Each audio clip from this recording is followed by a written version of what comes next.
Ozzy Osbourne might be a rock legend, but behind the fame and wild headlines is a life full of pain and sadness. Now to more of our exclusive sit-down with Ozzy Osbourne. In our first hour, he revealed he is adjusting to life with a form of Parkinson's. While the world screamed his name and worshipped his music, he was quietly suffering through things no one imagined. From a poor childhood in Birmingham to addiction arrests, near-death moments, and personal betrayal, his story stuns. This is not just a journey through heavy metal, it's a heartbreaking survival tale filled with trauma and regret. Born on December 3, 1948 in Marston Green, Ozzy grew up in a tiny, overcrowded home in working-class Birmingham. He lived with 3 sisters, 2 brothers, and his parents all packed into a house with no indoor bathroom at all. His mother worked in a factory, and his father worked nights as a toolmaker, barely making ends meet each month. Ozzy had dyslexia and struggled badly in school, often mocked by other kids and punished by teachers for acting out. He found a rare escape in school, plays like The Mikado, but the pain outside the stage never seemed to stop. When he was just 11, 2 older bullies attacked him repeatedly, one incident even happening right in front of his sister. He never told his parents, too ashamed and afraid, and later admitted it completely messed him up for years afterward. That pain would shape how he raised his own children, always telling them to speak out instead of suffering silently. But that wasn't the end of it, because the darkness in Ozzy's life only grew deeper as he got older. At 14, he started drinking and using drugs, trying to numb the pain and silence the chaos inside his mind. He later said his thoughts were so dark he couldn't explain them. They just felt heavy, like drowning in hopelessness. One night, the despair became too much, and Ozzy tried to end his own life alone in the house with no warning. His father walked in at the last second, saving him from what could have been a final tragic moment in silence. Though he survived that night, the trauma lingered, and the feelings of emptiness and confusion never truly left him. Ozzy dropped out of school at 15 and took any job he could find, from construction to car factories to plumbing. He even worked in a slaughterhouse covered in blood each day, but nothing gave him peace or direction inside. By 17, he was desperate enough to try robbing a clothing shop, but was quickly caught and faced a heavy fine. When he couldn't pay, his father refused to help, thinking it would teach him a lesson about life and responsibility.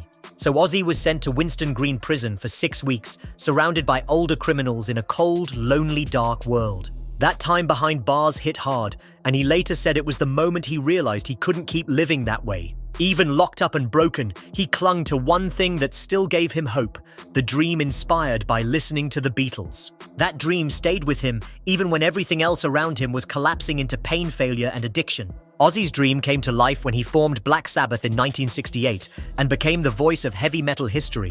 With hits like Paranoid and Sabbath Bloody Sabbath, the band exploded into fame and built a new sound that shocked fans. But behind the stage, Ozzy was spiraling deeper into addiction chaos and emotional distance from the band he helped create. By the late 1970s, things were falling apart, albums flopped, and drugs consumed their energy, vision, and friendship. Even worse, Van Halen opened for them and started stealing the spotlight, making Ozzy feel invisible within his own band. He began missing rehearsals, skipping shows, and relying heavily on alcohol pills and whatever else numbed the pain.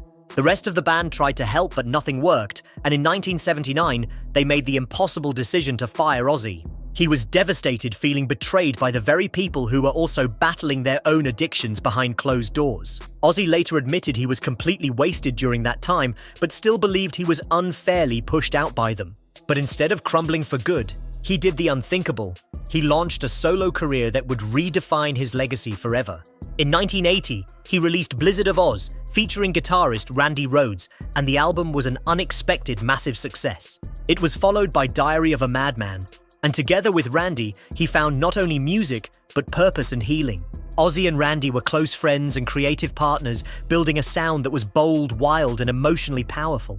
But just as things were looking up, tragedy struck in the most brutal way, and it shattered Ozzy completely inside. In 1982, while touring in Florida, the band stopped at a rest point, and their bus driver took Randy on a short flight. The plane was unauthorized, the pilot had no valid license, and began buzzing the tour bus just to show off recklessly. On the third pass, the plane clipped the bus and crashed in a fiery explosion, killing Randy and 2 others instantly. Ozzy heard the impact, ran outside, and watched in horror as flames consumed the wreckage that ended his friend's life. He later said a part of him was still standing in that field, unable to move from the image of Randy's burning remains. Randy was just 25 years old, and Ozzy's creative spark vanished with him leaving only grief, confusion, and heartbreak.